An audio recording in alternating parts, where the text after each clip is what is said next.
أنت العليم الحكيم.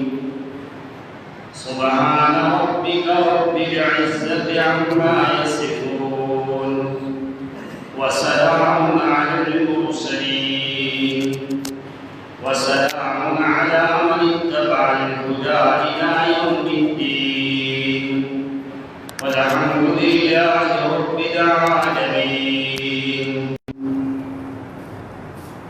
معزز مکرم محترم سامعین عظام، آپ کی خدمت میں اللہ رب العزت کی بے عیب اور لا شک کتاب قرآن مقدس میں سے آیات مبارکہ تلاوت کی ہیں۔ بارگاہ ربانی میں التجا اور دعا ہے کہ اللہ کریم صحیح صحیح کما حق ہو کہہ سکنے کی توفیق عنایت فرمائے، اور تمام تر حاضرین ناظرین کو اپنی رضا کی خاطر صحیح معنوں میں قرآن و سنت کی سمجھ عطا فرمائے۔ آج 1 ستمبر 2023 جمعۃ المبارک کا عظیم دن ہے۔ اس دن کو اللہ کریم ہمارے گناہوں کا کفارہ فرمائے۔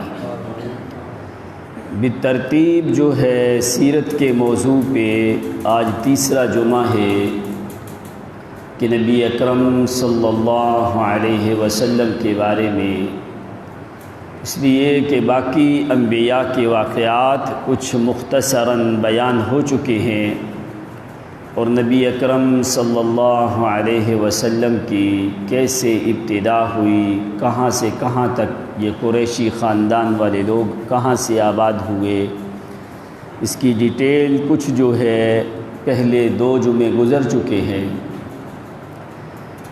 پچھلے جمعے پہ کہ نبی اکرم صلی اللہ علیہ وسلم کی ولادت باسعادت کا ذکر تھا کہ آپ کی ولادت جو ہے 9 ربیع الاول سوموار کے دن فجر کے قریب ٹائم پہ آپ کی ولادت باسعادت ہوئی۔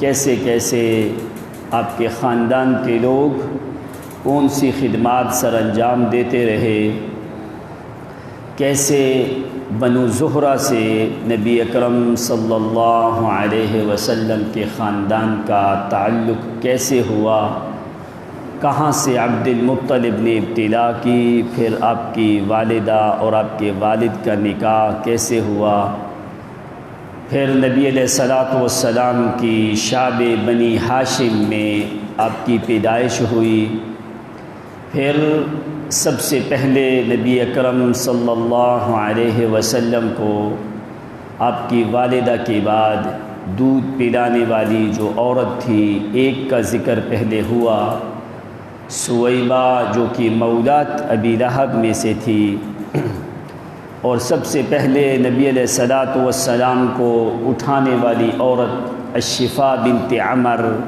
جو عبد الرحمن ابن عوف کی والدہ رضی اللہ عنہا تھی۔ عربوں میں مستقل ایک رواج چلتا آ رہا تھا کہ مکہ مکرمہ ایک شہر شمار ہوتا تھا کہ ابتدا سے لے کے عربوں میں اس بات کا رواج تھا کہ جس وقت بھی بچہ پیدا ہوتا تو پیدائش کے چند ایام بعد وہ اپنے بچوں کو دیہاتوں کی طرف منتقل کر دیتے۔ کیوں؟ کچھ چند وجوہات کی وجہ سے۔ ایک چیز تو اس لیے کہ دیہات کا ماحول جو ہے وہ بڑا کھلا ہوتا ہے، کہ مکہ ایک ایسا شہر ہے کہ جہاں پہ ہر طرف خشک پہاڑ ہی پہاڑ ہے، تو یہ لوگ سرسبز شاداب ہریالی والے علاقے میں یہ اپنے بچوں کو منتقل کرتے تاکہ ان کی نشو و نما جو ہے وہ اچھے طریقے سے ہو۔ دوسری بات کہ دیہاتوں کی عورتیں جو تھیں وہ مکہ شہر میں آتی اور جو دودھ پینے والے بچے ہوتے ان کو وہ لے کے اپنے اپنے گاؤں میں چلی جاتی۔ ان کے رزق کا یہ سبب بھی تھا، اور بچوں کو دودھ پلانے کا رواج جو ہے دوسری عورتوں سے یہ شروع سے چلتا آ رہا تھا۔ تیسری وجہ یہ تھی کہ شہروں میں مختلف قسم کے لوگ آتے ہیں اور ان کی زبانوں میں دوسرے لوگوں کی زبانیں مل جاتی ہیں، اور دیہاتوں میں اصل فصیح اور بلیغ عربی جو بولی جاتی تھی وہ دیہاتوں میں بولی جاتی تھی۔ نبی علیہ الصلوۃ والسلام کا زمانہ جو تھا، اس زمانے میں سب سے زیادہ رواج جو تھا وہ فصاحت اور بلاغت کا تھا۔ جیسے عیسیٰ علیہ الصلوۃ والسلام کے زمانے میں سب سے زیادہ طب، علم طب کا زور تھا، تو اللہ کریم نے اسی کے مطابق معجزات عیسیٰ علیہ الصلوۃ والسلام کو 4 معجزات دے دیے۔ موسیٰ علیہ الصلوۃ والسلام کے زمانے میں جادوگری کا معاملہ چلتا تھا، اسی کے مقابلے میں اللہ کریم نے اسی طریقے کے معجزات موسیٰ علیہ الصلوۃ والسلام کو عطا فرمائے۔ اسی طریقے سے نبی اکرم صلی اللہ علیہ وسلم کا زمانے سے پہلے اور آپ کے زمانے میں فصاحت اور بلاغت، مسجع، مقفع، وزن، اشعار، ادب، ان چیزوں کا بہت زیادہ زور تھا، اور جو بھی بچہ پیدا ہوتا ان لوگوں کی یہ خواہش ہوتی کہ بچے کو اس علاقے میں بھیجا جائے جس علاقے میں بڑے فصیح اللسان لوگ ہوں، تاکہ وہ اصل جو عربی زبان ہے اس سے وہ اچھے طریقے کے ساتھ واقف ہو جائے۔ انہی 3 وجوہات کی بنا پہ نبی اکرم صلی اللہ علیہ وسلم کی جب ولادت ہوئی تو سب سے پہلے نبی علیہ الصلوۃ والسلام کی والدہ نے آپ کو دودھ پلایا۔ عبد المطلب نے آپ کو لے کے جا کے بیت اللہ میں رکھا، دعا کی، پھر عقیقہ کیا نبی علیہ الصلوۃ والسلام کا۔ پھر سویبہ نامی عورت جو ہے اس نے دودھ پلایا سب سے پہلے والدہ کے بعد نبی اکرم صلی اللہ علیہ وسلم کو، اور یہ عورت پہلے نبی علیہ السلام کے چچا حضرت امیر حمزہ کو دودھ پلا چکی تھی، اور نبی علیہ الصلوۃ والسلام کے ساتھ اس کا اپنا لڑکا جس کا نام مسروح ہے وہ بھی دودھ پی رہا تھا۔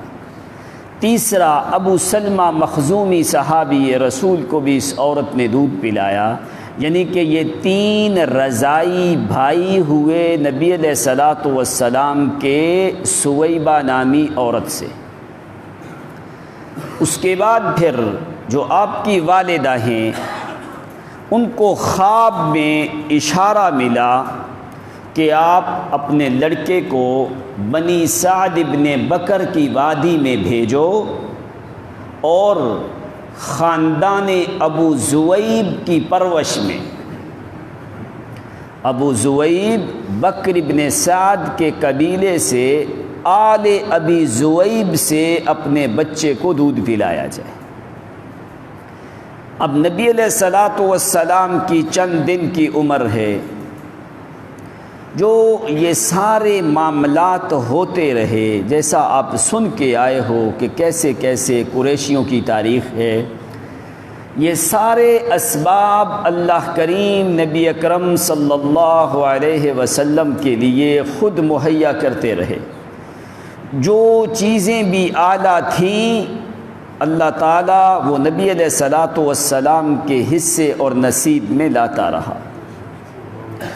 کہاں بنو زہرہ کا قبیلہ، کہاں عبد المطلب کا یمن کی طرف سفر کرنا، پھر وہاں پہ علماء نے آپ کو بتایا، پھر بنی زہرہ میں آ کے شادی کی، پھر اپنے بیٹے کی شادی کی، اس لیے کہ یہ 2 خاندان معروف خاندان تھے۔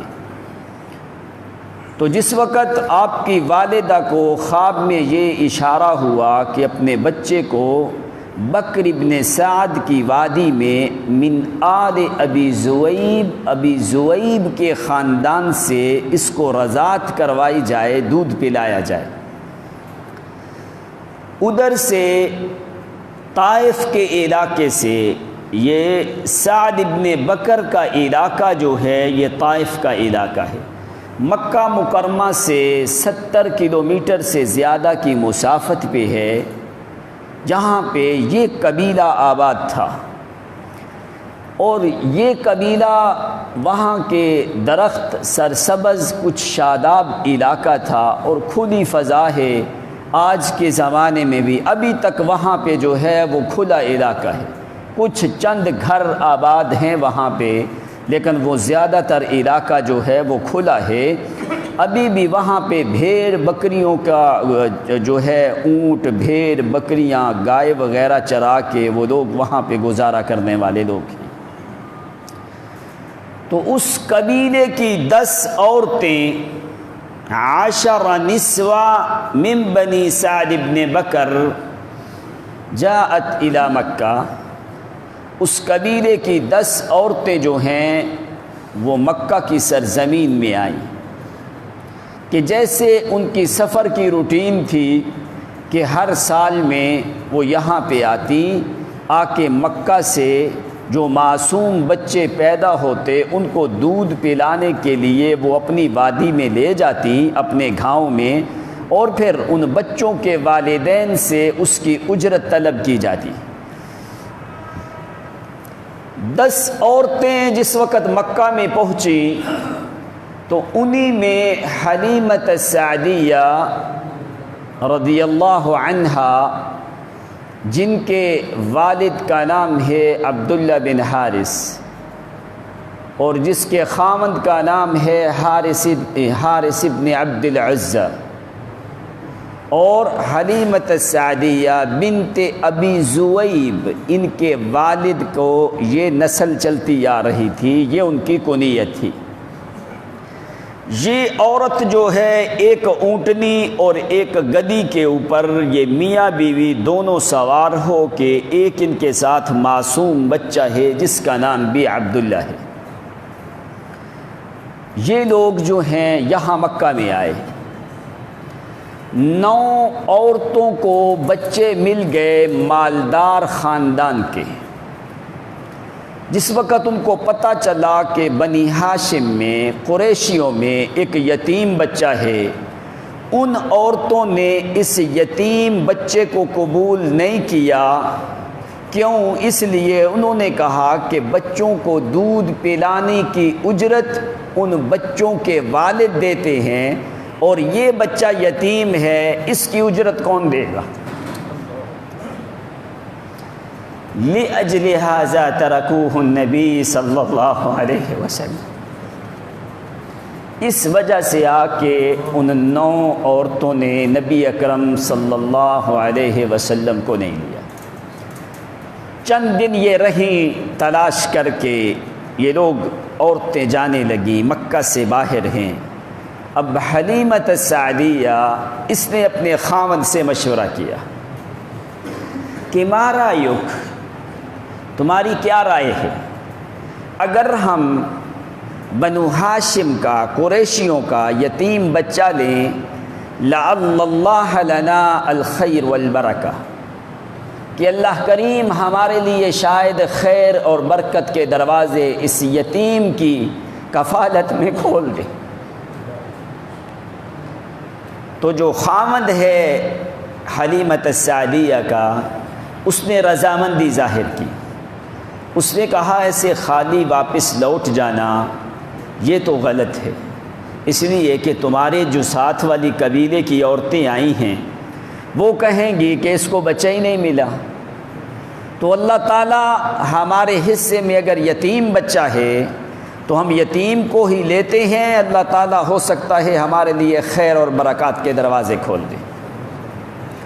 پھر حلیمہ سعدیہ جو ہے نبی علیہ الصلاۃ والسلام کی والدہ کے پاس آئیں، فرمایا ہمیں یہ یتیم بچہ چاہیے۔ تو آپ کی والدہ سیدہ آمنہ نے پوچھا انت من ای قبیلہ، کون سے قبیلے کی ہے؟ اس نے کہا سعد ابن بکر۔ فرمایا اچھا، اور تمہارا حسب نسب کیا ہے؟ فرمایا من آل ابی زویب، ابی زویب کے خاندان سے۔ تو پھر آپ کی والدہ نے کوئی اور سوال نہیں کیا، بچہ حوالے کیا حضرت حلیمۃ السعدیہ کے، اور فرمایا کہ اس بچے کا خیال رکھنا، لعلہ شأن، اس لیے کہ جو میں نے اس کے حالات دیکھے ہیں کہ اس بچے کی اللہ تعالیٰ کو بڑا مرتبہ اور شان رکھے گا۔ کیوں؟ یہ دوسروں بچوں کی نسبت، اس کی ولادت کا معاملہ، اس کے حمل کا معاملہ، اس کے ثقل کا معاملہ، اس کی رضاعت کا معاملہ، اس کی پیدائش، اور یہ ساری چیزیں جو ہیں عام بچوں سے ہٹ کے، جیسا کہ فجر کے ٹائم پہ نبی علیہ الصلاۃ والسلام کی جب پیدائش ہوتی ہے تو وہاں پہ فرمایا اضاءت لہ قصور الشام، ایک نور نکلتا ہے، ایک روشنی اٹھتی ہے کہ جس سے شام کے محلات کے کنارے روشن ہو جاتی ہیں۔ تو آپ کی والدہ نے حلیمۃ السعدیہ کو سمجھا کے خیال رکھنے کا، اور فرمایا 5 یا 6 ماہ کے بعد تم بچے کو واپس لے کے آؤ گی ملاقات کے لیے، اس لیے کہ وہاں پہ سفر کا کوئی اتنا جو ہے نظام نہیں ہے، یا تو گھوڑوں پہ سفر، یا اونٹوں پہ سفر، یا گدھوں کے اوپر سفر جو ہے۔ تو یہ حلیمہ سعدیہ ایک گدھی اور ایک جو ہے اونٹنی کے اوپر سوار ہو کے، یہ میاں بیوی اور ایک چھوٹا بچہ جو ہے یہ آتے ہیں۔ تو وہ جس وقت یہ وہاں سے آ رہے تھے بنی سعد ابن بکر کی وادی سے نکل کے، 70 کلومیٹر سے زیادہ کا سفر ہے، تو حضرت حلیمہ سعدیہ کی اونٹنی بھی پیچھے، جس گدھی کے اوپر سامان رکھا تھا وہ گدھی بھی پیچھے، قافلہ سارا جو ہے وہ آگے پہنچ چکا۔ یہ سارے قافلے کے بعد جو ہے یہ دونوں میاں بیوی جو ہیں عبداللہ ابن حارث اور حلیمۃ السعدیہ بنت ابی زویب، اور ان کا معصوم چھوٹا لڑکا عبداللہ جو ہے یہ سب سے آخر میں پہنچے۔ تو جو ساتھ والی عورتیں تھیں انہوں نے کہا کہ تیری گدی ابھی چلنے کے قابل، بالکسل والہزلان والجوع، کہ یہ اتنی کمزور ہے، یہ چل سکتی، تیری وجہ سے آ کے ہمارا قافلہ جو ہے وہ بھی کچھ پیچھے رہ گیا ہے، ہم نے آپ کی بڑی انتظار کرتے رہے ہیں۔ باہر کیف نبی علیہ الصلاۃ والسلام کے والدہ کے ساتھ معاملات طے ہوئے، تو حضرت حلیمہ سعدیہ نبی علیہ الصلاۃ والسلام کو لے کے آپ کی والدہ سے مکے کے باہر چلی گئیں، وہاں پہ جا کے انہوں نے رات گزاری۔ اس سے جس وقت آدھی رات کا وقت ہوتا ہے، ابھی تک اس نے نبی علیہ الصلاۃ والسلام کو دودھ اپنا نہیں پلایا حضرت حلیمہ سعدیہ نے۔ تو جو ان کا اپنا اصل لڑکا ہے عبداللہ، وہ روتا ہے مسلسل، نہ تو اونٹنی کے نیچے دودھ ہے اور نہ ہی حلیمۃ السعدیہ کی چھاتی میں دودھ ہے۔ کیوں؟ اس لیے کہ کوئی خوراک نہیں ہے، کوئی چیز نہیں ہے۔ تو بچہ آدھی رات تک جو ہے عبداللہ نامی جو حلیمۃ السعدیہ کا اپنا لڑکا ہے وہ روتا رہا۔ اب ادھر سے یہ نبی علیہ الصلاۃ والسلام کو لے کے آدھی رات کا قریب ٹائم ہوا، مکے کے باہر پہنچے۔ انہوں نے کہا رات یہاں پہ رکیں گے، صبح کے ٹائم پہ سفر کے لیے نکلیں گے۔ تو جس وقت حلیمہ سعدیہ نے نبی علیہ الصلاۃ والسلام کو چھاتی سے لگایا تو اللہ تعالیٰ نے چھاتی جو ہے دودھ سے بھر دی۔ سبحان اللہ، سبحان اللہ، سبحان اللہ، سبحان اللہ۔ فشرب النبی صلی اللہ علیہ وسلم، نبی علیہ السلام نے بھی پیٹ بھر کے دودھ پیا اور حلیمہ سعدیہ کا جو اپنا لڑکا ہے عبداللہ، اس نے بھی پیٹ بھر کے دودھ پیا، پھر ساری رات وہ دوبارہ رویا نہیں ہے۔ اب فجر کے قریب ٹائم تھا تو حضرت حلیمہ سعدیہ کا خاوند جو ہے اس نے کہا نہ تو رات کو ہم نے کچھ کھایا ہے، اونٹنی ہماری کمزور ہے، یہاں پہ کچھ مل رہا نہیں، دودھ ہے نہیں، تو چلو میں دیکھتا ہوں اگر کوئی شاید تھوڑا سا دودھ، اونٹنی جو ہے رات گزر گئی ہے، شاید کو تھوڑا سا دودھ مل جائے۔ تو ان کا خاوند جو ہے نبی علیہ السلام کا رضائی والد جو ہے، وہ برتن لے کے اس نے دودھ دھونا شروع کیا، حافلتاً باللبن، اس اونٹنی میں اس نے کہا زندگی میں نے اتنا دودھ کبھی دیکھا ہی کوئی نہیں۔ سبحان اللہ، سبحان اللہ۔ ابھی مکے سے یہ لوگ باہر نہیں نکلے تو ساتھ ہی حلیمہ سعدیہ کے خاوند نے کہا لعلنا خیر والبرکہ بهذا الولد الیتیم،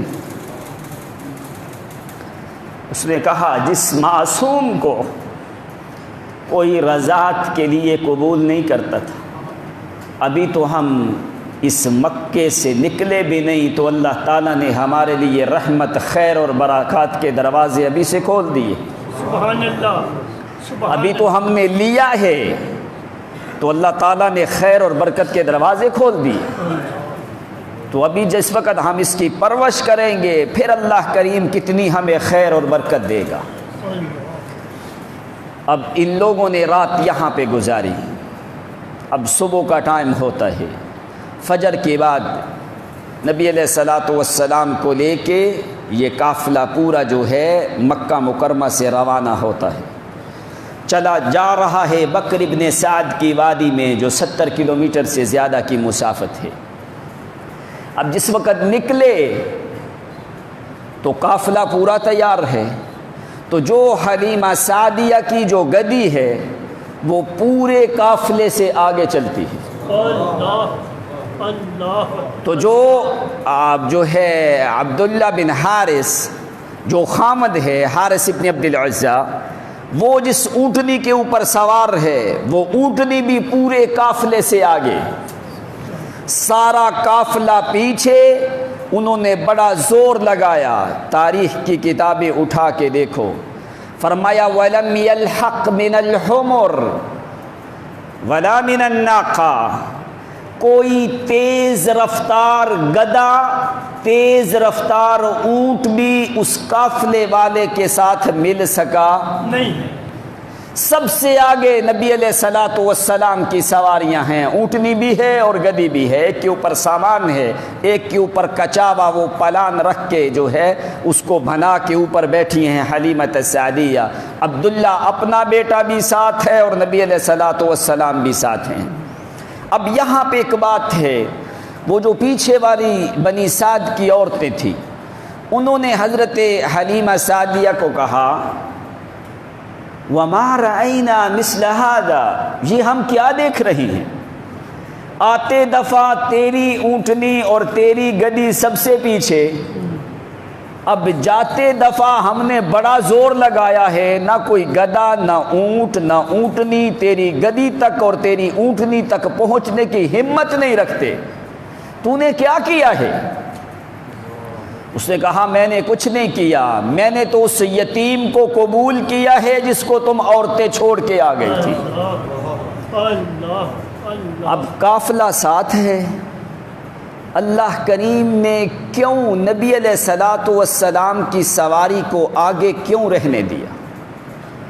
70 کلومیٹر کی مسافت تک، جب تک یہ لوگ اپنے گھر میں نہیں پہنچ گئے قافلے کا کوئی فرد نبی علیہ الصلاۃ والسلام کی سواری سے آگے نہیں نکل سکا۔ کیوں؟ اللہ کریم نے فرمایا معنی کیا سمجھاتا ہے کہ کیسے، اس لیے کہ پیغمبر کی ایک ایک حرکت میں اس امت کے لیے اللہ کریم نے نمونہ رکھا ہے، اور پیغمبر کی عزت اور عصمت شان کی اللہ تعالیٰ نے ابتدا سے لے کے حفاظت کی ہے۔ بے شک، بے شک۔ اللہ نے سب سے آگے رکھا فرمایا اگرچہ نبوت نہیں ملی پھر بھی پورے لوگوں کا امام ہے تو میرا محمد الرسول اللہ ہے۔ فرمایا اس لیے کہ سردار ہمیشہ آگے چلتے ہیں، تو اگرچہ میں خدا کے علم میں تو میرا پیغمبر نبی ہے، لیکن نبوت اور رسالت سے پہلے بھی میں نے محمد کو پیچھے نہیں رہنے دیا، سب کا سردار بنا کے آگے چلایا ہے۔ جس وقت صحابہ کا قافلہ چلتا، حضرت ابو ہریرہ، حضرت انس، دوسرے صحابہ کرام، وہ فرماتے ہیں جس وقت نبی علیہ السلام چلتے صحابہ کے درمیان میں، تو کوئی صحابی بھی، پہلے تو یہ تھا کہ ادب کا تقاضا یہ تھا کہ کوئی صحابی آگے چلتا ہی نہیں تھا، اگر کوئی آدمی کوشش کر کے آپ کے ساتھ ملنے کی کوشش بھی کرتا پھر بھی نبی علیہ الصلوۃ والسلام سے آگے نہیں نکل سکتا تھا۔ ایک چیز، دوسری چیز کہ نبی علیہ الصلوۃ والسلام کا قد مبارک جو ہے لیس بالطویل ولا بالقصیر، نہ تو اتنا لمبا تھا کہ لوگوں کے ہاں عیب نظر آئے، اور نہ اتنا چھوٹا تھا کہ جو لوگوں کے ہاں عیب اور نقص ہوتا ہے، معتدل القد، آپ کا قد مبارک جو ہے وہ درمیانہ تھا۔ لیکن چاہے کسی قبیلے کا، کسی علاقے کا، کسی شہر کا، کسی وادی کا کوئی بھی قافلہ یا آدمی آتا، اس کا قد جتنا بھی لمبا ہوتا پھر بھی اس سے گردن اونچی معجزتاً ہمیشہ نبی علیہ السلام کی نظر آتی۔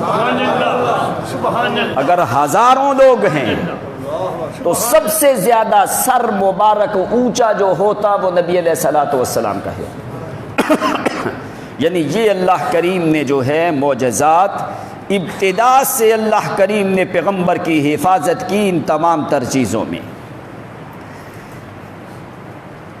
پہلی چیز کہ اللہ کریم نے آپ کی ولادت سے پہلے جو ہے والد کا سہارا ختم کر دیا۔ اب والدہ ہے، والدہ سے جدا کر دیا، پیدائش کے چند ایام ہی بعد والدہ سے بھی جدا ہو گئے، چلے گئے طائف کے علاقے میں۔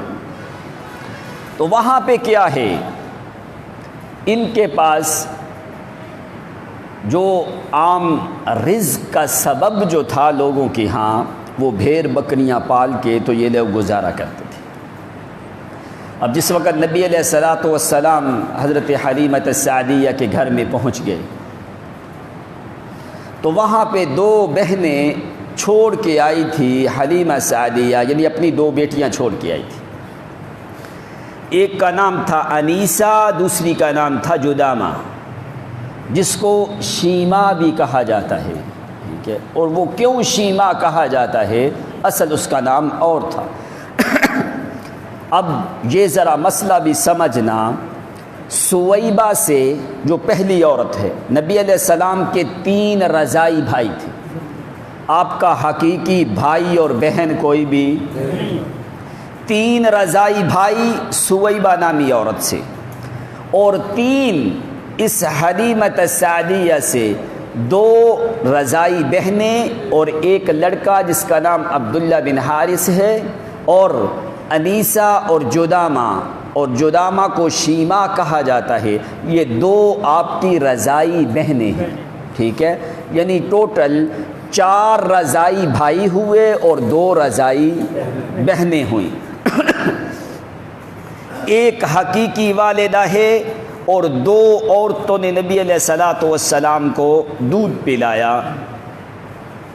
وہاں پہ رہے، بکریوں کا ریوڑ اسی دن جس دن یہ لوگ پہنچے ہیں، ان کی بہنیں بکریاں، بھیڑ بکریاں چرا کے لے کے آئی ہیں۔ نبی علیہ السلام بھی پہنچ گئے، ظہر کے ٹائم کے قریب یہ قافلہ جو ہے طائف کے علاقے میں پہنچ گیا۔ عصر کے قریب جو ہے، عصر کے بعد، عصر کے قریب وہ ریوڑ بکریوں والا جو ہے وہ بھی انیسہ اور جدامہ وہ اپنی بکریوں کو لے کے واپس آ گئے۔ تو نبی علیہ السلام کا رضائی والد، اس نے کہا کہ ابھی بکریوں کا دودھ دھویا جائے۔ کہ بکریاں پہلے کی حالت اور تھی اور آج کی حالت اور ہے۔ اس نے کہا شباعن، آج کیا میں دیکھتا ہوں کہ اللہ تعالیٰ نے محمد کے پہنچتے ہی ہمارے گھر میں خیر، برکات، رحمات کے دروازے کھول دیے۔ وہ بکریاں جن کا پیٹ کبھی اتنا بھرا نہیں ہوتا تھا کہ جتنا آج بھرا ہے، اور اتنا دودھ ان میں سے ہم نے کبھی نہیں دھویا جتنا دودھ ہم نے آج دھویا ہے۔ سبحان اللہ، سبحان اللہ، سبحان اللہ۔ ایام گزرتے رہے،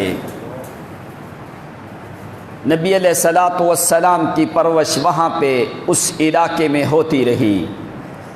جو شیما ہے، جدامہ جو ہے، وہ کانت تحضن النبی صلی اللہ علیہ وسلم، دودھ پلانے کے ٹائم پہ حضرت حلیمۃ السعدیہ اٹھاتی، دودھ پلانے کے بعد جو ہے ان کی بڑی لڑکی شیما جو ہے وہ نبی علیہ الصلوۃ والسلام کو اٹھاتی، اسی وجہ سے ان کو شیما کہا جاتا ہے۔ کانت تحضن النبی صلی اللہ علیہ وسلم۔ اسی طرح ایام گزرتے رہے۔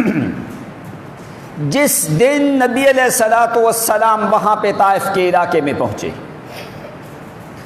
اس دن سے سیدہ حلیمہ فرماتی ہیں ہمیں اللہ کی قسم ایک دن ہمارے گھر میں فاقہ نہیں آیا۔ اللہ اللہ اللہ۔ ان سے پہلے کبھی 3 دن متواتر ہمارے گھر میں گزرے نہیں تھے کہ ہم نے 3 دن متواتر کھانا نہیں کھایا تھا، اور اس معصوم کے آنے کے بعد ایک دن بھی ہمارا فاقے سے نہیں گزرا۔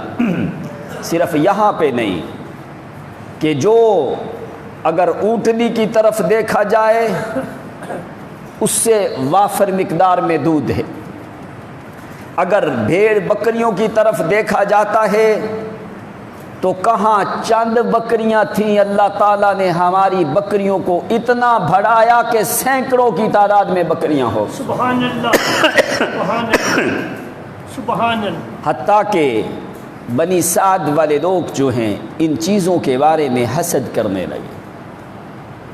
انہوں نے کہا کون سی خیر کے دروازے تیرے گھر میں کھل گئے کہ جدھر دیکھو رحمات ہیں، برکات ہیں، یہ کہاں سے کیا چیز ہے؟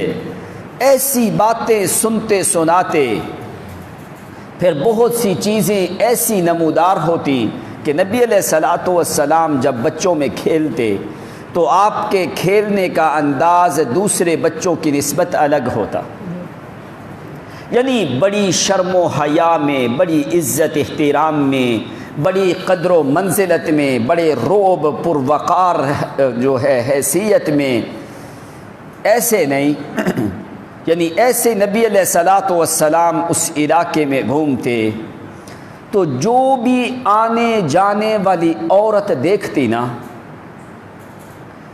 ایک دفعہ فرمایا وہ اسی مقام پہ رک جاتی جب وہ نبی علیہ الصلوۃ والسلام کو دیکھتی کہ یہ بچہ جو ہے اس کی کوئی عظیم شان ہے، جیسے ایک پرکشش چیز جو ہوتی ہے وہ آدمی کو مجبور کر دیتی ہے اس چیز کو دیکھنے کے لیے۔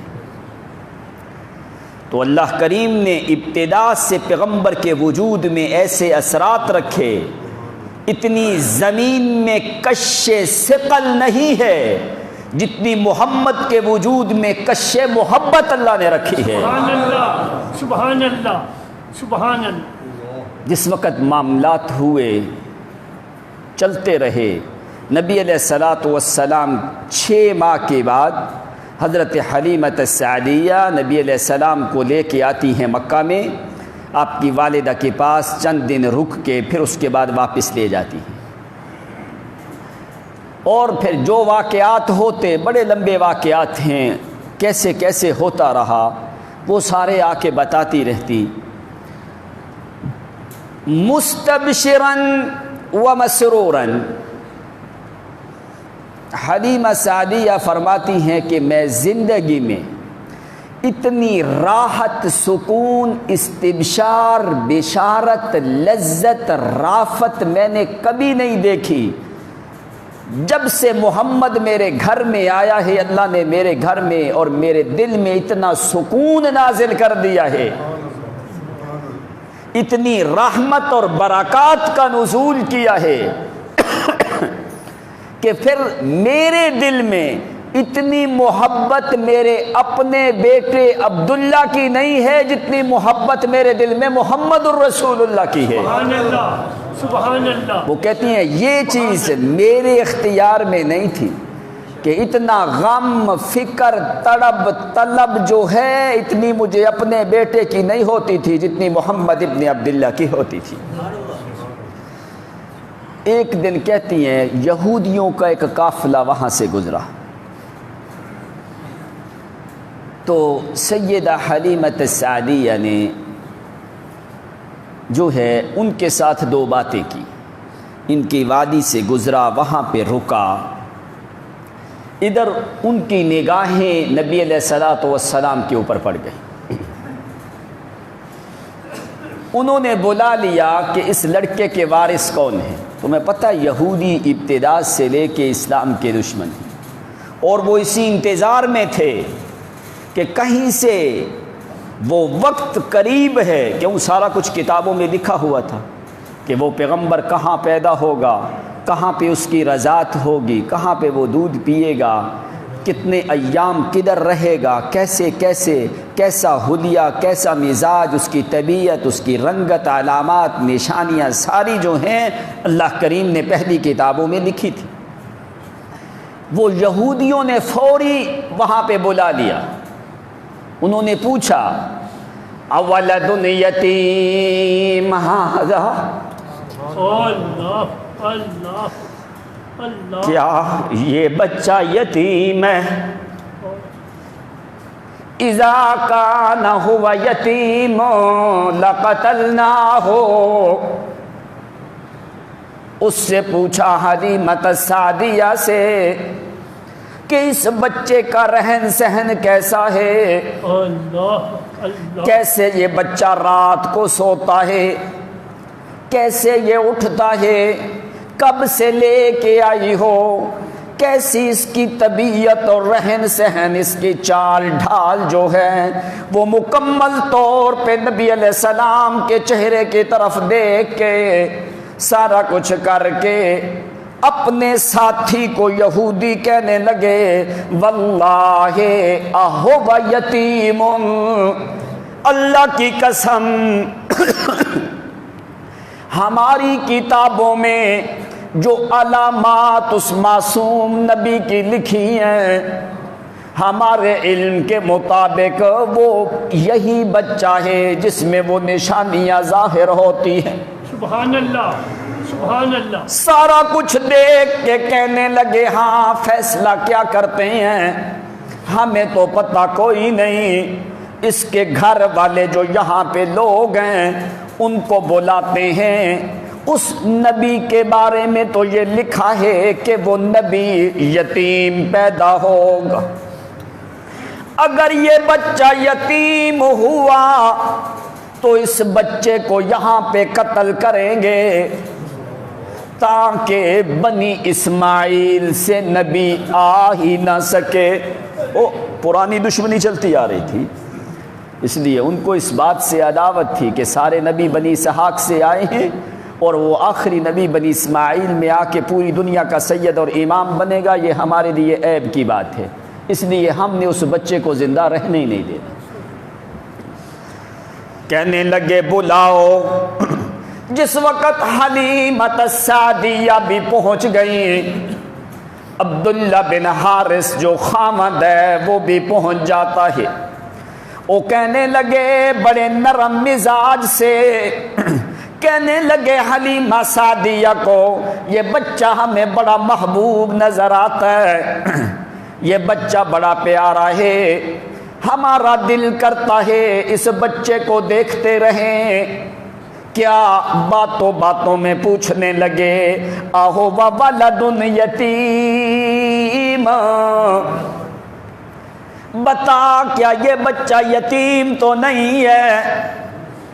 حلیمہ سعدیہ کہنے لگی نہیں نہیں، انا امی وہذا ابوہ۔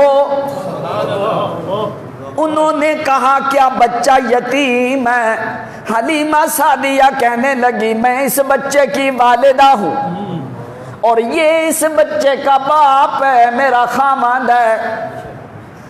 کہنے لگے کیسے ہمیں مغالطہ لگا ہے، وہ ساری علامات جو نبی والی ہیں وہ تو اسی بچے میں ہمیں ظاہر ہوتی ہیں۔ اللہ کی قسم اگر یہ بچہ یتیم ہوتا لقتلناہ، اس بچے کو کب کا ہم نے قتل کر دیا ہوتا۔ حلیمہ سعدیہ کے دل میں ڈر لگنے لگا، کہنے لگی انا امی وہذا ابوہ، میں اس کی ماں ہوں، یہ اس کا خامد ہے۔ جلدی سے نبی علیہ الصلوۃ والسلام کو اٹھا کے واپس اپنے گھر میں لے جاتی ہیں۔ فرمایا مجھے تو خطرہ محسوس ہو گیا کہ کہیں یہ ظالم لوگ کوئی ایسے معاملات نہ کر دیں پیغمبر، میرے پاس تو امانت ہے۔ اس کے بعد پھر فوری جو ہے واپس مکہ میں آتی ہیں، نبی علیہ الصلوۃ والسلام کے والدہ کے ساتھ ملاقات کروا کے 6 مہینے کے بعد ایک چکر لگتا ہے۔ 2 سالوں میں 4 دفعہ نبی علیہ الصلوۃ والسلام نے اپنی والدہ سے ملاقات کی۔ فَفَطَمَتْهُ، 2 سال گزر گئے، کچھ ایام گزر گئے۔ فَفَطَمَتْهُ، دودھ چھڑانے کا جب ٹائم ہوتا ہے، حلیمہ سعدیہ نے 2 سال اور کچھ ایام اوپر مہینے گزرے ہیں، دودھ چھڑا دیا ہے۔ دودھ چھڑانے کے بعد اس وقت نبی علیہ الصلوۃ والسلام کی عمر تقریباً 2.5 اور 2.25 سال کے درمیان میں ہے۔ تو کہنے لگی جو ان کے ساتھ والے بچے تھے ان کی عمر بھی 2.25 سال ہے، لیکن ان کے ساتھ اگر نبی علیہ السلام کھڑے ہوں، اللہ کی قسم یوں لگتا ہے جیسے یہ بچے کی عمر 4 سال سے بھی زیادہ ہے۔ جسم پورا یوں گھٹا ہوا ہے، بدن مبارک ایک عظیم جسامت میں ہے، چہرے کے اوپر اللہ کریم نے بڑی تورانیت اور پروقار روب رکھا ہے۔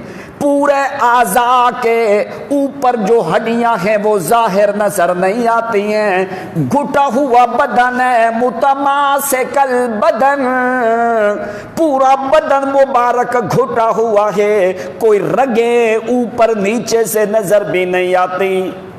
جس وقت وہ پیغمبر یوں چلتا ہے، اگر کوئی پیچھے لوگ ہیں تو ان کا دل کرتا ہے کہ ہماری نگاہیں محمد الرسول اللہ کی چال کے اوپر ہی رہیں۔ اگر کوئی آگے سے قافلہ یا لشکر کوئی آدمی آتا ہے تو نبی علیہ السلام یوں چلتے ہیں، کان ینحط من الاعلی الی الاسفل، چال مبارک یوں لگتی ہے جیسے کوئی آدمی اونچی جگہ سے نیچے کی طرف اترتا ہے۔ تو فرمایا لما رفع قدمہ، جس وقت نبی علیہ السلام قدم مبارک اٹھاتے ہیں، اب یہ دیکھ کہ وہ پیغمبر ہے جس کی ایک ایک حرکت اللہ کریم نے تمہارے تک پہنچانے کے لیے کتابوں میں محفوظ رکھی ہے۔ کیوں؟ اس پیغمبر کا ایک ایک چیز اس امت کے لیے نمونہ بنانا۔ تو حضرت انس فرماتے ہیں قدم مبارک جس وقت اٹھاتے ہیں تو پورا قدم اٹھا کے تو جس وقت یوں چلتے ہیں، لیس کالعاجز والکسلان، یوں نہیں چلتے جیسے کہ ایک بندہ چلتا ہے، جیسے ایک آدمی کا پاؤں یوں زمین پہ گھسٹ کے چلتا ہے کمزوری کی وجہ سے یا کسی اور وجہ سے۔ کچھ لوگوں کی عادت ہوتی ہے پاؤں زمین پہ گھسٹ کے چلتے ہیں۔ فرمایا نہیں نہیں نہیں، نبی علیہ الصلوۃ والسلام جس وقت پاؤں اٹھاتے ہیں پورا پاؤں اٹھاتے ہیں، جب رکھتے ہیں تو پورا پاؤں رکھتے ہیں، گھسٹ کے یا عاجز یا کمزور آدمی کی طرح محمد رسول اللہ صلی اللہ علیہ وسلم کی چال بھی نہیں ہے۔ صحت مند، توانا، قوی، گھٹا ہوا بدن، مکمل طور پہ اللہ کریم نے حفاظت کی محمد الرسول اللہ کی صلی اللہ علیہ وسلم۔ جس وقت 2.5 سال کے بعد ابھی ٹائم ہے واپس امانت واپس کرنے کا، جس وقت واپس لے کے آئی حلیمہ سعدیہ، لیکن حلیمہ سعدیہ کا دل نہیں کرتا کہ محمد کو اپنی ماں کی طرف واپس لوٹایا جائے۔ آتی ہے واپس کرنے کے لیے تو آ کے منتیں سماجتیں کرنے لگی، کہنے لگی ہے سیدہ آمنہ، ابھی مجھے پتا چلا ہے کہ مکہ میں کوئی ایسی وبائیں آتی رہتی ہیں، دیکھ تیرے بچے کی صحت بھی ٹھیک ہے اور اس کی لغت بھی ٹھیک ہے۔ بنی سعد والوں کی سب سے اعلیٰ قسم کی فصیح اور بلیغ لغت جو تھی یہ بکر بن سعد میں تھی ابتدا میں۔ بچے کی صحت بھی ٹھیک، اس کی لغت بھی ٹھیک ہے، تو کوئی ایسا معاملہ ہو سکتا ہے ابھی، لیکن اس کا صغر پن بچپن ہے، کچھ مہینوں کے لیے اسی معصوم کو ہمارے پاس رہنے دے تاکہ یہ مکمل طور پہ شہر کی وباؤں سے محفوظ رہے۔ منتیں سماجتیں کرنے لگی، حتی بکت بفراق رسول اللہ، رونے بھی لگی سیدہ آمنہ کے سامنے، کہنے لگی کہ اس کی جدائی میں برداشت نہیں کرتی، اللہ کی قسم اپنے بیٹے عبداللہ کی جدائی میں برداشت کرتی ہوں، لیکن محمد ابن عبداللہ کی جدائی میں برداشت کر سکتی نہیں ہوں۔ امام حسن بصری، کیوں؟ اس لیے کہ جن کو پیغمبر کی صحبت ملتی ہے یہ کوئی معمولی نہیں ہے، بے شک، چاہے وہ زیرو ہو یا غیر زیرو ہو۔ امام حسن بصری حدیث پڑھاتے رک جاتے، فبکا بکاء شدیدا، شاگرد کہنے لگے لماذا تبکی یا امام، کیوں اتنا رونے لگے ہو؟ امام حسن بصری کہنے لگے وہ اسطوانہ حنانہ کی حدیث پڑھا رہے ہیں، اس ممبر کی جس ممبر کے اوپر وہ کھجور کے تنا جس کے اوپر نبی علیہ السلام بیٹھ کے خطبہ دیتے تھے، جس وقت ممبر تیار ہوا ہے تو امام حسن بصری کہنے لگے کہ اس کھجور کے تنے سے رونے کی آواز آنے لگی، کان حنینن، ایسے اس کھجور کے تنے سے رونے کی آواز آنے لگی جیسے ایک معصوم بچہ اپنی ماں سے جدا ہوتے اس کو ٹائم لگ جاتا ہے، پھر وہ ماں کی محبت اور جدائی فراق میں زور سے ہچکیاں بھر کے رونے لگتا ہے، ایسے اس استوانے سے رونے کی آواز آنے لگی۔ تو امام حسن بصری کہتے ہیں نبی علیہ الصلوۃ والسلام نے اس کے اوپر ہاتھ رکھا ہے، ہاتھ رکھ کے نبی علیہ السلام یوں دلاسا دیتے رہے، آپ نے فرمایا غم نہ کر، تو اسی مقام پہ قیامت تک میرے ساتھ تو دفن ہوگا یہاں پہ۔ جب نبی علیہ السلام نے دلاسا دیا ہے تو کھجور کے تنے سے آہستہ آہستہ رونے کی آواز ختم ہونے لگی۔ امام حسن بصری یہاں پہ کہنے لگے او لوگو وہ تو کھجور کا تنا ہے، اس میں روح نہیں ہے، روح کوئی نہیں، وہ تو غیر ذی روح یا غیر ذوی العقول ہے۔ اگر وہ محمد کی فراق اور جدائی برداشت نہیں کر سکا، اگر وہ کھجور کا تنا محمد کی جدائی میں روتا ہے، ہمارے پاس تو علم بھی ہے، عقل بھی ہے، روح بھی ہے، کیسے اگر ہمارے دل میں محبت ہے تو کیسے ہم محمد کے فراق میں نہیں روئیں گے؟ یہ فرمایا کیسے؟ اس لیے امام حسن بصری نے کہا کہ مجھ سے یہ چیز برداشت نہیں ہو سکی کہ ایک کھجور کا تنا ہو کے وہ پیغمبر کی جدائی میں روتا ہے تو کیا ہم محمد کے فراق میں نہ روئیں؟ فرمایا ہم تو انتظار کرتے ہیں کہ اللہ تعالیٰ کب ہماری ملاقات جو ہے وہ محمد صلی اللہ علیہ وسلم سے کرواتا ہے۔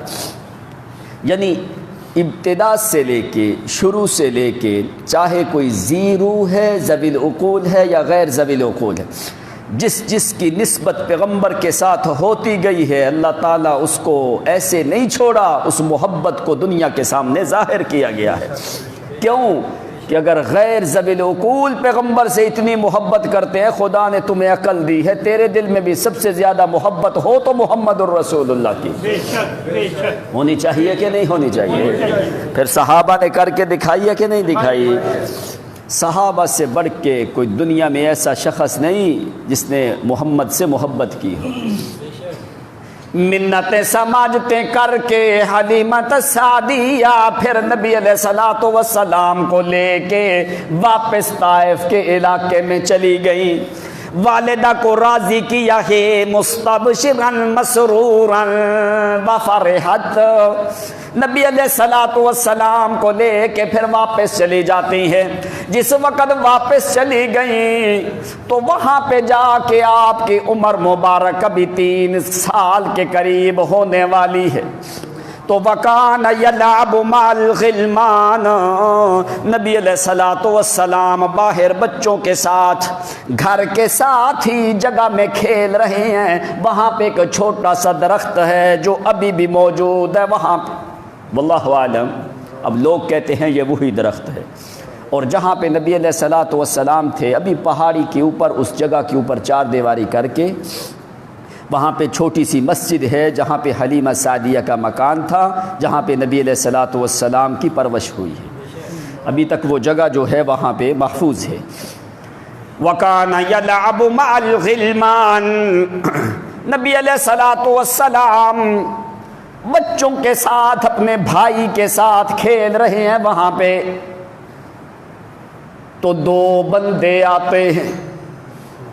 انہوں نے آ کے نبی علیہ الصلوۃ والسلام کو پکڑ لیا، تو جو دوسرے بچے ہیں وہ دوڑ کے گھر جاتے ہیں، جا کے والدہ کو بتانے کے لیے کہ اماں جی اخی القرشی قد قتلوہ، جلدی کر وہ ہمارے قریشی بھائی کو 2 آدمی قتل کر رہے ہیں۔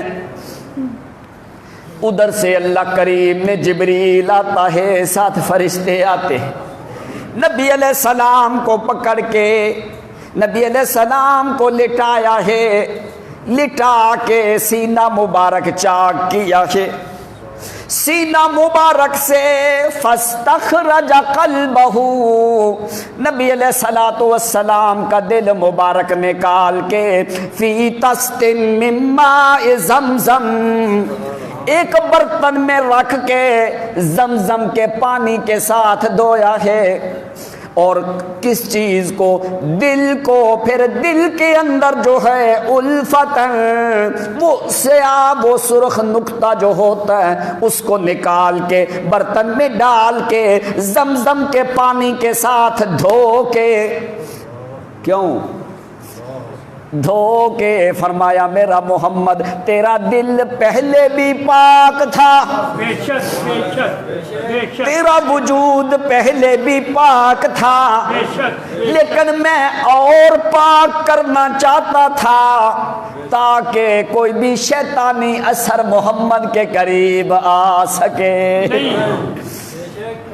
فرمایا حظ الشیطان، وہ سارے وساوس والی چیزیں ہم نے دور کر دی، اس لیے قرآن نے لفظ کیا بولے، الم نشرح لک صدرک، الم نشرح لک صدرک، میرا پیغمبر ہم نے تیرا سینہ کشادہ کیا ہے، وہ جو تنگی والی چیزیں ہیں وہ نکال دی، ساری چیزیں نکال کے اندر حلم اور بردوباری تقویٰ طہارت سارا کچھ بھر دیا، تیرا سینہ میرا پیغمبر ہم نے کشادہ کر دیا ہے۔ سبحان اللہ، سبحان اب اللہ۔ دیکھ موسیٰ علیہ السلام نے اللہ کریم سے دعا کی، موسیٰ پیغمبر نے یہ چیز طلب کی، کیا؟ رب شرح لی صدری ویسر لی امری وحلل عقدۃ من لسانی یفقهوا قولی واجعل لی وزیرا من اہلی ہارون اشدد بہ ازری واشرکہ فی امری کی نسبحک کثیرا ونذکرک کثیرا انک کنت بنا بصیرا۔ سبحان اللہ۔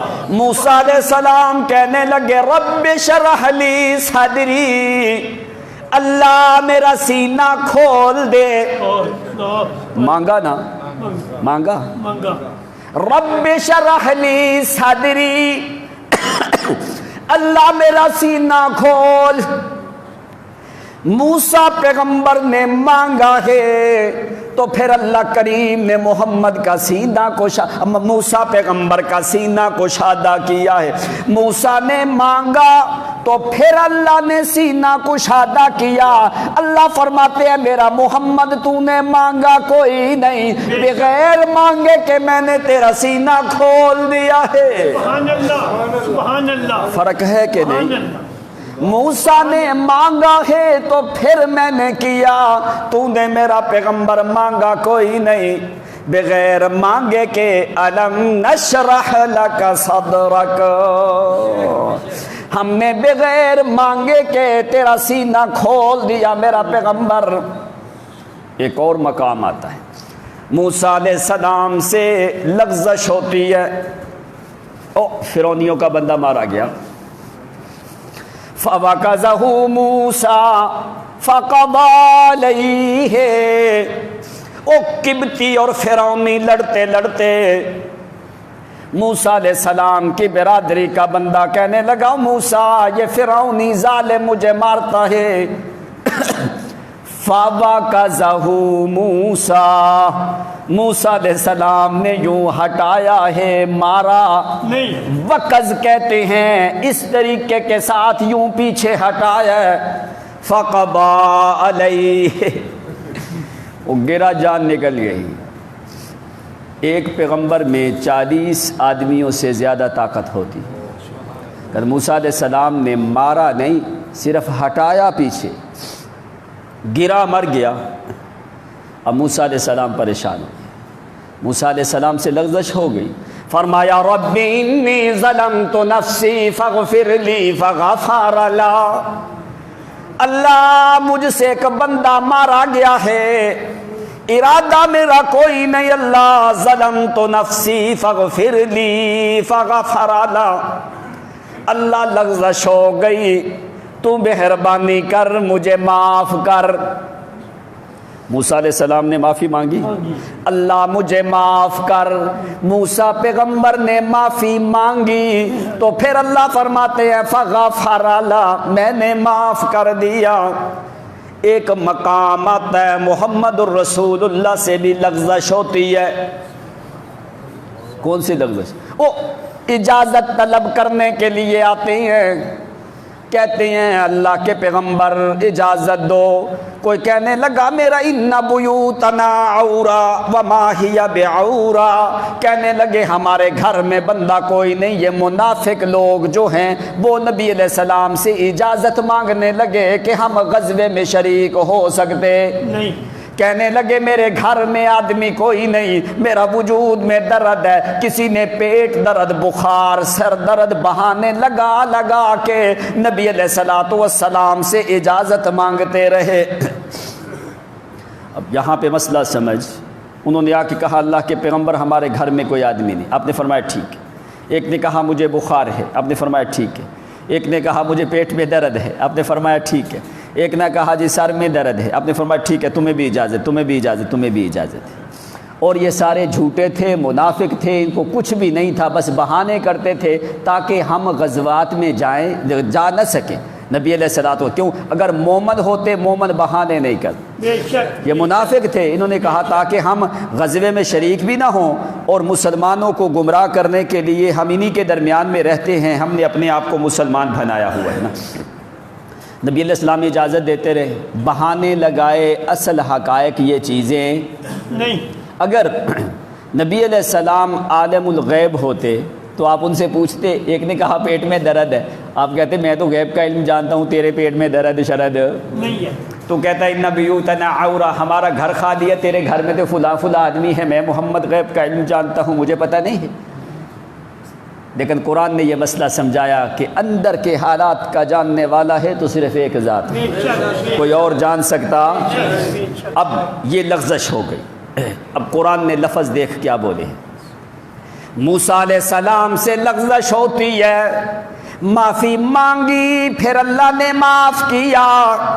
محمد سے لغزش ہوئی، اللہ کریم نے کلمات کیا کہے، اللہ فرماتے عفا اللہ عنکا لما اذنت لہم، عفا اللہ عنکا لما اذنت لہم، میرا پیغمبر تم سے لغزش ہوئی ہے، میں نے معاف کر دی۔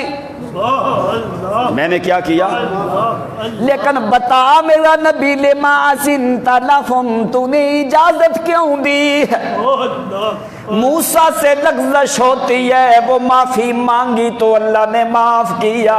محمد سے لغزش ہوئی، معافی نہیں مانگی، ابھی تک اللہ نے بغیر مانگے کے پہلے معافی کا اعلان کیا ہے۔ سبحان اللہ۔ ادھر فرمایا ظلمت نفسی، پہلے موسیٰ پیغمبر کی لغزش کا ذکر کیا ہے، ظلمت نفسی فاغفر لی فغفر لا، پہلے موسیٰ کی لغزش کا ذکر، بعد میں معافی کا ذکر۔ جس وقت محمد الرسول اللہ کے بارے میں فرمایا پہلے معافی کا ذکر، بعد میں لغزش کا ذکر کیا ہے۔ فرمایا عفا اللہ عنک لما اذنت لہم، میرا پیغمبر میں نے معاف کر دیا۔ بے شک بے شک۔ ایک اور بات ہے، موسیٰ علیہ السلام کے لیے لفظ بولا اللہ نے ظلمت نفسی فاغفر لی فغفر لا، نبی علیہ السلام کے لیے لفظ بولا عفا اللہ عنک لما اذنت لہم، پیغمبر کے لیے عفا، موسیٰ کے لیے غفارا، لفظ بولے کہ نہیں؟ اب ان میں فرق کیا ہے؟ جب اللہ کے نام چل رہے تھے اس وقت میں نے عفو اور غفور کے درمیان میں نے آپ کو فرق ایک بتایا تھا، اب میرا خیال ہے بھول گئے ہو، بھول گئے۔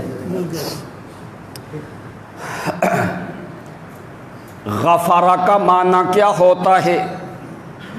اللہ نے کچھ نہیں کہا، فرمایا ٹھیک معاف کر دیا، لیکن اس کے پیچھے نشان باقی رہتا ہے، گناہ کا نشان، اس لغزش کا نشان اللہ کریم پوچھ سکتا ہے موسیٰ علیہ السلام یہ تو نے لغزش کی لیکن میں نے معاف کر دی۔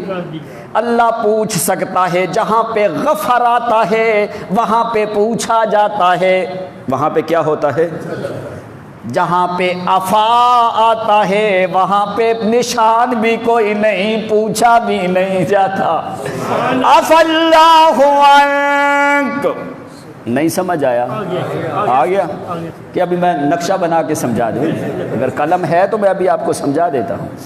عفا اللہ عنک میرا پیغمبر جو تم سے لغزش ہوئی میں نے اس کے نشان بھی ختم کر دیے، سبحان اللہ سبحان اللہ، نشان بھی ختم کیے، مجھے اپنے جلال کی قسم ہے دوبارہ میں پوچھوں گا بھی کوئی نہیں۔ تو موسیٰ پیغمبر کے لیے 20واں سپارہ دیکھو، ظلمت نفسی فاغفر لی فاغفر لہ، وہاں پہ فرمایا غفر لہ، یہاں پہ محمد کے لیے فرمایا عفی اللہ عنک، او میرا پیغمبر تو نے معافی ابھی مانگی بھی کوئی نہیں، تیری لغزش کو بغیر مانگے میں نے معاف کیا ہے، میں نے غفر نہیں کیا، میں نے عفا کیا ہے کہ تیری لغزش کا نشان بھی پیچھے کوئی نہیں رہنے دیا، عفا دوبارہ میرا پیغمبر میں پوچھوں گا بھی کوئی نہیں۔ یہ ہے کمال محمد الرسول اللہ صلی اللہ علیہ وسلم کا۔ ادھر علم نشرح لک صدرک، موسیٰ علیہ السلام نے طلب کیا رب شرح لی صدری، اللہ میرا سینہ کھول دے، موسیٰ نے مانگا تو پھر اللہ نے سینہ کھولا، محمد نے مانگا بھی کوئی نہیں، بغیر مانگے کہ اللہ فرماتے ہیں علم نشرح لک صدرک، سبحان اللہ سبحان اللہ، میرا پیغمبر ہم نے آپ کا سینہ کشادہ کیا ہے۔ تو جس وقت فرشتے جبریل امین جلدی جلدی وہ عملیہ جراحیہ وہ جلدی آپریشن کر کے فوری دوبارہ جو ہے زمزم کے پانی سے دل مقدس کو دھو کے جلدی اندر رکھ کے اوپر سے سینہ بند کیا۔ یہ کوئی انسانی طبیب نہیں، یہ کوئی انسانی ڈاکٹر کوئی نہیں، یہ اللہ کریم نے ڈاکٹر بھیجا ہوا ہے۔ بند کر کے ادھر سے لڑکے جو بچے ہیں وہ دوڑ کے حلیمہ السعدیہ کے گھر میں جاتے، جا کے کہنے لگی اماں جی اذهبی الی اخی قرشی فانہم یقتلوا، اماں جی جلدی کر ہمارے قریشی بھائی کو کچھ لوگ قتل کر رہے ہیں۔ حلیمۃ السعدیہ خرجت من بیتها وذهبت وكانت مقنعۃ اللون، جس کے رنگ اڑ گئے جو ہے جلدی دوڑ کے جاتی ہیں، جا کے دیکھا کہ نبی علیہ الصلوۃ والسلام تو بیٹھے ہوئے ہیں، ذرا چہرے کے اندر تغیر تلون آیا ہے، تغیر اور تبدل آیا ہے، لیکن نبی علیہ الصلوۃ والسلام تو ٹھیک ہے۔ جلدی سے نبی علیہ الصلوۃ والسلام کو اٹھا کے لے کے حلیمہ السعدیہ گھر میں آتی ہے، تو آ کے اپنے خامن سے مشورہ کیا کہ ابھی کیا کریں، ہمیں تو ڈر لگتا ہے اس معصوم کے بارے میں، یہ دوسرا حادثہ ہو چکا ہے، پہلا واقعہ وہ یہودیوں والا، دوسرا واقعہ یہ شرح صدر والا، پتہ نہیں کیا معاملہ ہے، کیا کریں۔ اس کا خامد کہنے لگا یہ کوئی معمولی بچہ کوئی نہیں، تمہیں پتہ ہے یہ قریشیوں کا بچہ ہے، قریشی سردار لوگ ہیں، کیا کریں۔ مشورہ یہ ہوا کہ ابھی کچھ بھی ہو نہ جائے اس معصوم کو، ہم اس امانت کو جا کے واپس کرتے۔ مشورہ یہ ہوا کہ ٹھیک ہے نبی علیہ الصلوۃ والسلام کو واپس جو ہے مکہ میں پہنچا دیا جائے۔ اب نبی علیہ الصلوۃ والسلام باہر کھیل رہے ہیں، شیما جس کا نام جودامہ ہے اس نے اٹھایا ہے، دیکھا اس وقت آپ کی عمر 3.5 سال کے قریب ہو چکی ہے، 3.5 پونے 4 سال کے قریب عمر جو ہے نبی علیہ السلام کی ہو چکی ہے۔ نبی علیہ السلام یوں چل رہے ہیں،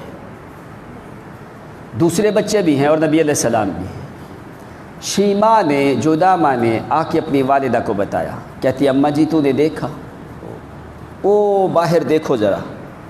فرمایا کیا؟ فرمایا وہ محمد بیٹھا ہے، سارے بچوں کے اوپر دھوپ ہے، محمد کے اوپر سایہ ہے۔ اس نے کہا وہ باہر دیکھو۔ پھر یہ نہیں کہ اس وقت سایہ ہوتا ہے جب پیغمبر بیٹھ جاتا ہے، کہتے ہیں نہیں، اس وقت دوڑتا ہے تو بادل محمد کے اوپر دوڑتا ہے، یعنی بادل جو ہے وہ محمد کے اوپر، پیغمبر کو اللہ دھوپ لگنے دیتا نہیں، دھوپ لگنے دیتا نہیں، محمد کے وہ لالازار اور گلزار، وہ تلین، وہ سندس، وہ ریشم، وہ دبیز سے نرم محمد الرسول اللہ کا چہرہ مبارک جو ہے، بے شک بے شک اللہ تعالیٰ بچپن میں وہاں پہ محمد کے وجود پہ اللہ نے دھوپ لگنے دی نہیں. شاعر نے اس مقام پہ اس عورت کی بات کو ذکر کیا. حلیمہ سعدیہ کہنے لگی اپنی بیٹی کو، اس نے کہا تو نے مجھے آج دکھایا ہے، میں نے تو وہ سینکڑوں بار دیکھا ہے محمد چلتا ہے بادل اس کے اوپر سایہ کر کے چلتا جاتا ہے. اللہ اللہ اللہ حاذ الغمامۃ ذللتہ اذا مشا سبحان اللہ کانت تکیل اذا الحبیب یکیل. سبحان اللہ حاذ الغمامۃ ذللتہ اذا مشا کانت تکیل اذا الحبیب یکیل. حاذا الذی شرف الدریح بجسمہ ومنہاجہ للسالکین سبیل. یا رب انی قد مدحت محمدا، یا رب انی قد مدحت محمدا. اللہ یہ محمد الرسول اللہ ہے. شاعر کہنے لگا وہ جدا ماں شیما وہ حلیمۃ سعدیہ انہوں نے کتنی بار دیکھا ہے کیا. حاذ الغمامۃ ذللتہ اذا مشا کانت تکیل اذا الحبیب یکیل. کیوں محمد الرسول اللہ چلتے ہیں تو بادل اوپر کھڑا ہے، چلتے جاتے ہیں تو بادل اوپر اوپر چلتا جاتا ہے. جس وقت کھیلتے کھیلتے اگر کوئی تھکاوٹ تاب محسوس ہونے لگتی ہے تو کانت تکیلو اذا الحبیب یکیلو. وہ درخت جو وہاں پہ موجود ہے یا پہاڑ کے ٹیلے، تو نبی علیہ الصلوۃ والسلام کبھی یوں دوپہر کے ٹائم پہ یوں تکیہ ٹیک لگا کے بیٹھ جاتے ہیں.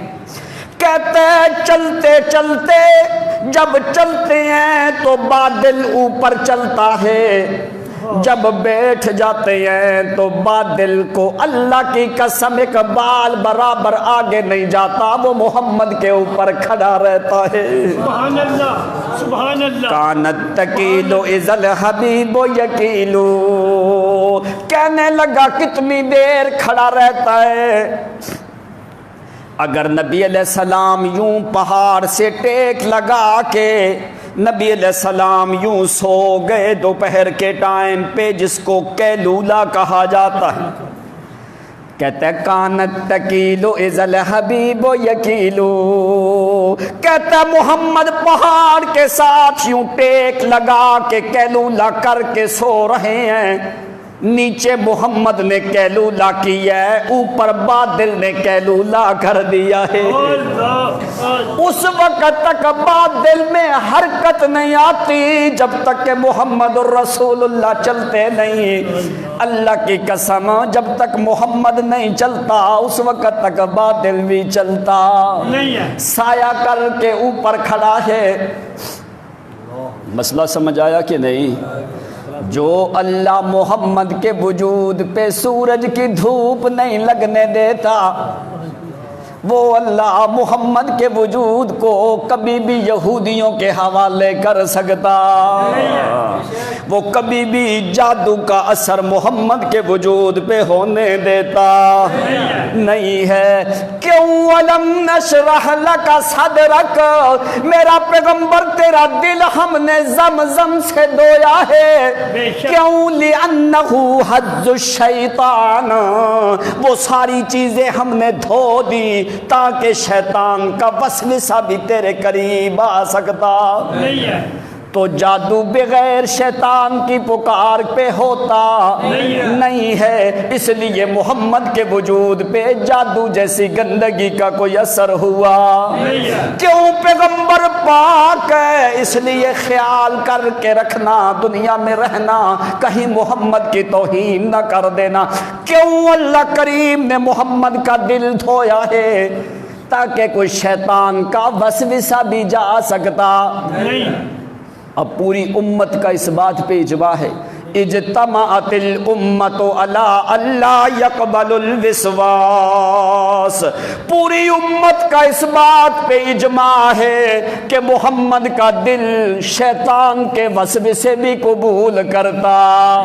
شیطان زندگی بھر زور لگائے ساری دنیا کو وسوسے تو دے دے، لیکن محمد کو وسوسہ بھی دے سکتا، وسوسہ نہیں دے سکتا تو 6 مہینے سال تک جادو کا اثر کر سکتا ہے؟ الیاذ باللہ۔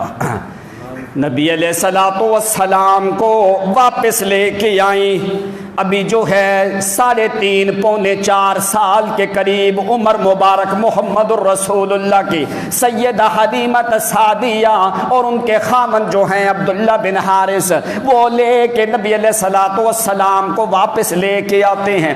آ کے کہنے لگے سیدہ آمنہ، اللہ کی قسم ہمیں تو ڈر لگا ہے تیرے معصوم کے بارے میں، لیکن ہم تو اس محمد کو اپنے آپ سے جدا نہیں کر سکتے، لیکن ہمیں ڈر لگتا ہے کہ کہیں تیرے بچے کو کوئی تکلیف نہ پہنچ جائے، تیری یہ ہمارے پاس امانت ہے، اس لیے کہ اس بچے کا باپ دنیا میں موجود نہیں ہے، اس کی بہن بھی دنیا میں موجود نہیں ہے، اس کا کوئی بھائی حقیقی بھی دنیا میں موجود نہیں ہے، اس لیے ہم اسی امان کو تیری زمان میں واپس کر رہے ہیں۔ جس وقت واپس کیا ہے نبی علیہ الصلوۃ والسلام 2 سال یا 2 سال سے کم کچھ ایام اپنی والدہ کے ساتھ مکہ میں ٹھہرے ہیں۔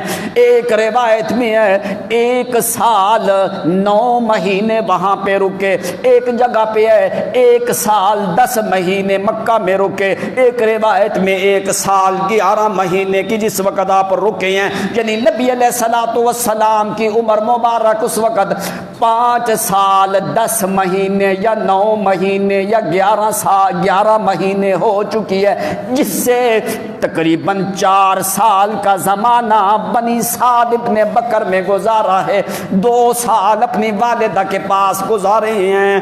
جس وقت آپ کی عمر مبارک 5 سال 10 مہینے کی ہوتی ہے تو نبی علیہ السلام کی والدہ سیدہ آمنہ کہنے لگی بیٹا چلتے ہیں سفر کے لیے مدینہ الرسول میں، وہاں پہ تیرے باپ کے ننیال، وہاں پہ وہ بنی نجار والے لوگ وہاں پہ رہتے ہیں، یعنی تیرے والد کے ماموں لوگ جو ہیں وہ وہاں پہ خالائیں ماموں وہاں پہ رہتے ہیں، چلو ان سے ملاقات بھی کرتے ہیں۔ اگر تو نے اپنے باپ کو دیکھا نہیں، لیکن تیرے باپ کی قبر جو ہے وہ دار بنی نابغہ میں مدینہ میں موجود ہے، چلو جا کے ننیال سے ملاقات بھی ہوتی ہے، تو اپنے باپ کی قبر کا زیارت بھی کر لینا، دیکھ بھی لینا۔ اسی اثناء میں ایمن جو نبی علیہ الصلوۃ والسلام کے والد کی میراث میں تھی، ایمن جو نبی علیہ السلام، جس وقت عبداللہ وفات ہوتی ہے نبی علیہ السلام کے والد کی،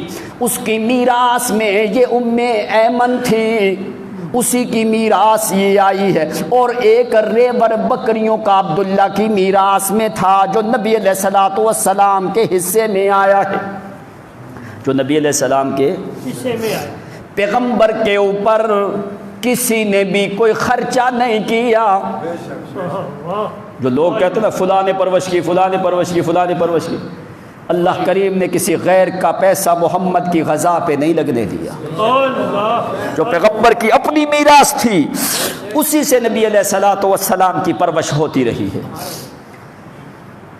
تو ایمن کو ساتھ لے کے آمنہ نبی علیہ الصلوۃ والسلام یہ مدینہ الرسول کی طرف آنے لگے۔ یہ پہلا سفر زندگی میں نبی علیہ الصلوۃ والسلام کا ہے مدینہ کی طرف، اس سے پہلے جو سفر کیا ہے مکہ سے طائف تک، اس کے علاوہ کوئی اور سفر کسی طرف گئے نہیں ہیں۔ 5 سال 10 مہینے یا 11 یا 9 مہینے کی عمر میں نبی علیہ الصلوۃ والسلام مدینہ کی طرف سفر کیا ہے۔ باقی انشاءاللہ سفر آئندہ جمعے پہ، واخر دعوانا، ٹائم تو اوپر ہو گیا۔